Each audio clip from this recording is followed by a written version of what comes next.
Hi friends, welcome back to my channel.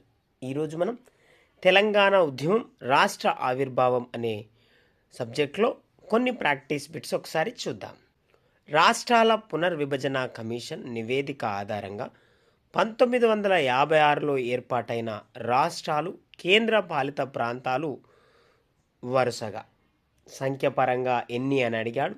ఇక్కడ చూడండి, రాష్ట్రాల పునర్విభజన కమిషన్ నివేదిక ఆధారంగా 1956లో ఏర్పాటైన రాష్ట్రాలు మరియు కేంద్రపాలిత ప్రాంతాల సంఖ్య అడిగాడు. ఆన్సర్ రాష్ట్రాలు 14, కేంద్రపాలిత ప్రాంతాలు 4. స్వతంత్ర భారతదేశంలో హైదరాబాద్ రాష్ట్ర అసెంబ్లీ ఉన్న మొత్తం 175 శాసనసభ్యుల్లో తెలంగాణ ప్రాంతం నుంచి ప్రాతినిధ్యం వహించిన శాసనసభ్యుల సంఖ్య ఎంత? ఆన్సర్ 95. నెక్స్ట్ క్వశ్చన్, స్టేట్మెంట్స్ ఇచ్చాడు. ఇక్కడ సరైనదేదో గుర్తించమని అడిగాడు. రాష్ట్రాల పునర్వ్యవస్థీకరణ కమిషన్ సిఫారసు పట్ల డాక్టర్ బిఆర్ అంబేద్కర్ తన అభిప్రాయాన్ని వ్యక్తం చేస్తూ, రాష్ట్రాల్లో జనాభా సంఖ్య పరంగా ఉండే వ్యత్యాసాలు భవిష్యత్తులో దేశం రాజకీయ పరంగా ప్రభావితం అయ్యే అవకాశం ఉందని పేర్కొన్నారు. ఉత్తర భారతదేశంలో అతిపెద్ద రాష్ట్రాలైన ఉత్తరప్రదేశ్, మధ్యప్రదేశ్, బీహార్ వంటివి అలాగే కొనసాగితే మైనారిటీ వర్గాలకు ప్రయోజనం కలుగుతుందని అంబేద్కర్ అభిప్రాయపడ్డాడు. వీటిలో సరైనది తెలపమని అడిగాడు ఫ్రెండ్స్. సరైనది తెలపమని అడిగాడు. సరైనది ఒకసారి చూస్తే ఏ సరైనది, బి తప్పు. నెక్స్ట్ క్వశ్చన్, మహారాష్ట్రలో సామాజిక, ఆర్థిక, విద్య, పారిశ్రామిక రంగాల్లో నెలకొన్న అసమానతలను నిర్మూలించి అన్ని ప్రాంతాలు సమానంగా అభివృద్ధి చెందాలంటే మహారాష్ట్రను ఏ విధంగా విభజించాలని అంబేద్కర్ కోరుకున్నాడు? ఆన్సర్ బొంబాయి, కొంకన్, మరఠ్వాడా, విదర్భ. మద్రాస్ రాష్ట్రంలో భాగంగా ఉన్న రాయలసీమ ప్రాంత అభివృద్ధి కోసం 1949లో ఏర్పాటు చేసిన బోర్డు ఏది? Answer Ceded district economic development board. 1956 ఫిబ్రవరి 20 జరిగిన పెద్ద మనసుల ఒప్పందంపై 2 రాష్ట్రాలకు చెందిన 8 మంది ప్రముఖులు ఎప్పుడు సంతకం చేశారు? చూడండి, F20 ఫిబ్రవరి 20న జరిగిన పెద్ద మనసుల ఒప్పందంపై 2 రాష్ట్రాలకు చెందిన 8 మంది ప్రముఖులు ఎప్పుడు సంతకం చేశారనేది ప్రశ్న. Answer 1956 July 19. నెక్స్ట్ క్వశ్చన్, మళ్ళా సరైనది గుర్తించమని అడిగాడు. ఇక్కడ స్టేట్మెంట్స్ ఇచ్చాడు చూడండి. పెద్ద మనసుల ఒప్పందంలో 9వ అంశంగా ఉన్న తెలంగాణ ప్రాంతీయ మండలి ఏర్పాటు పేర్కొన్నప్పటికీ ఈ మండలికి 1958లో చట్టబద్ధత లభించినప్పటికీ ఈ మండలి 1960లో వెలుగులోకి వచ్చింది. తెలంగాణ ప్రాంత హక్కుల రక్షణ కవచంగా ఉండాల్సిన తెలంగాణ ప్రాంతీయ మండలిని 6 సూత్రాల పథకం అమల్లో భాగంగా 1973లో రద్దు చేశారు. ఇక్కడ చూడండి, సరైనది కనుక చూస్తే ఏబి 2 కూడా సరైనవి. జతపరచండి. చూడండి, ఇక్కడ జతపరచమని అడిగాడు. తెలంగాణ ప్రాంతీయ కమిటీ కాలం, దాని యొక్క చైర్మన్లను జతపరచాలి. ప్రాంతీయ కమిటీ కాలం, చైర్మన్లు. ఆన్సర్ ఒకసారి చూద్దాం. చూడండి, ఆన్సర్ 3 ఆప్షన్ అనేది సరైన జత. తెలంగాణ ప్రాంతీయ కమిటీలో ఒక చైర్పర్సన్, డిప్యూటీ చైర్పర్సన్తో పాటు ఎంతమంది సభ్యులు ఉంటారు? ఆన్సర్ 20 మంది. తెలంగాణకు రక్షణలు కల్పించిన నోట్ ఆన్ సేఫ్ గార్డ్స్లో తెలంగాణ ప్రాంతీయ కమిటీని ఎన్ని సంవత్సరాల తర్వాత సమీక్షించాలని పేర్కొన్నారు? ఆన్సర్ 10 సంవత్సరాలు. స్టేట్మెంట్స్ ఇచ్చాడు చూడండి. సరైన సమాధానాన్ని గుర్తించమని అడిగాడు. మరలా తెలంగాణ ప్రాంతీయ కమిటీ దామోదరం సంజీవయ్య ముఖ్యమంత్రిగా ఉన్న కాలంలో కార్యరూపం దాల్చింది. తెలంగాణ ప్రాంతీయ కమిటీ హైదరాబాద్లోని అమీర్పేట్లో ఉన్న ప్రకృతి చికిత్స ఆసుపత్రికి ప్రత్యేక గ్రాంటును మంజూరు చేయడంతో పాటు ఉస్మానియా యూనివర్సిటీకి 3 కోట్లు కేటాయించింది. 1969 తెలంగాణ ఉద్యమం ప్రభావంతో తెలంగాణ ప్రాంత సమస్యల పరిష్కారం కోసం ప్రకటించిన అష్టసూత్ర పథకంలో 8వ అంశంగా తెలంగాణ ప్రాంతీయ కమిటీ అధికారాలను పెంచింది. వీటిలో సరైనది గుర్తించమని అడిగాడు. ఇక్కడ చూస్తే ఇక్కడ ఇవ్వబడిన అన్ని స్టేట్మెంట్స్ కూడా సరైనవి. ప్లీజ్ ఫ్రెండ్స్, ఈ ఛానల్ మీకు యూస్ఫుల్గా ఉందని నేను భావిస్తున్నా. Please like, share and subscribe to my channel. Next question. పెద్ద మనసుల ఒప్పందం ప్రకారం 1962 వరకు తెలంగాణ ప్రాంతానికి విడిగా ప్రదేశ్ కాంగ్రెస్ కమిటీ ఉండాలి. కానీ ఈ కమిటీని ఎప్పుడు రద్దు చేసి ఆంధ్రప్రదేశ్ కాంగ్రెస్ కమిటీలో విలీనం చేశారు? ఆన్సర్ 1957.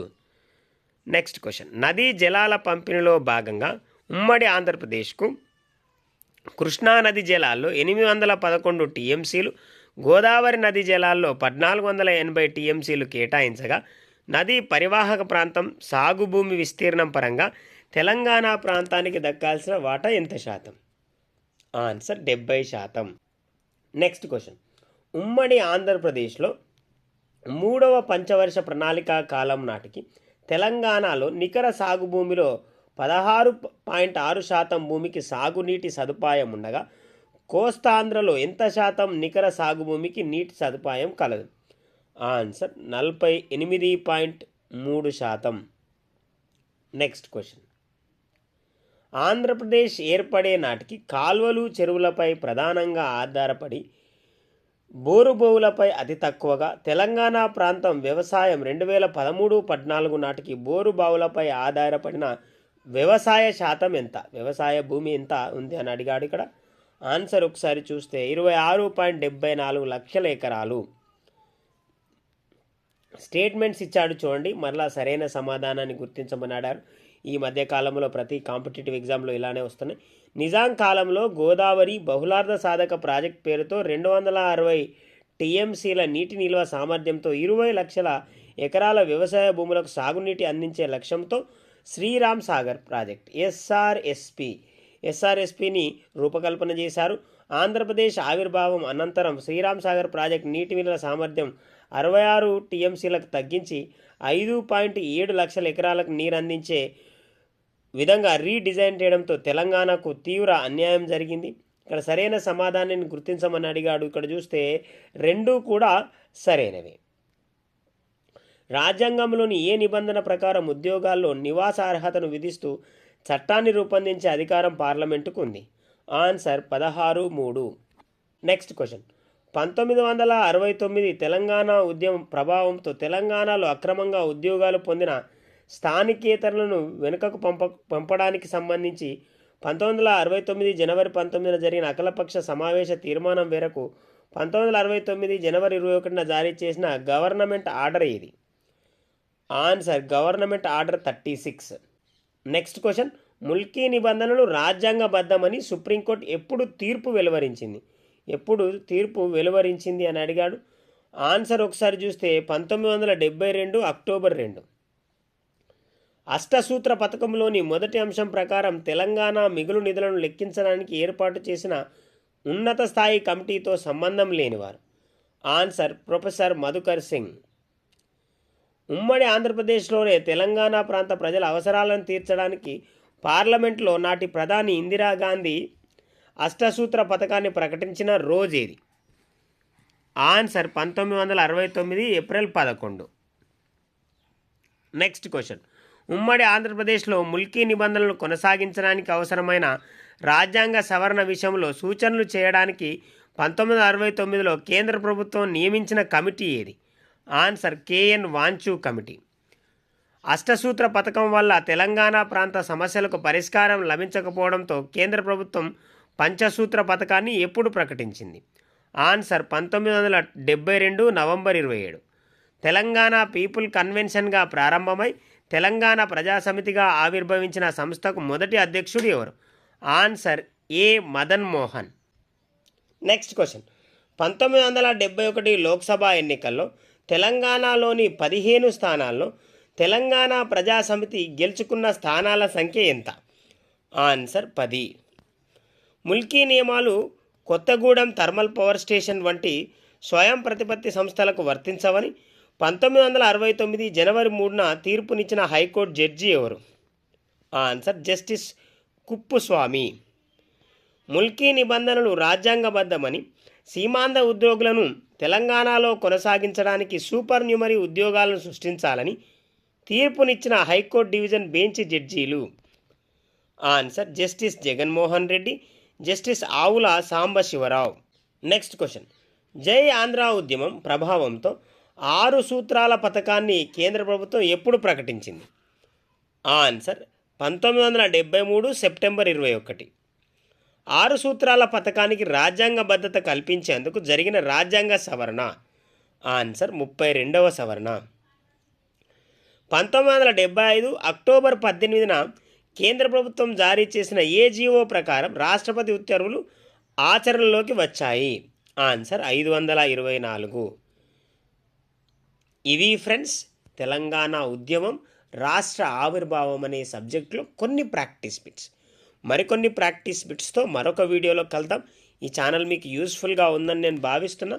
ప్లీజ్ ఫ్రెండ్స్ లైక్ చేయండి, షేర్ చేయండి, అలాగే సబ్స్క్రైబ్ చేస్తారని ఆశిస్తున్నా. Thank you very much.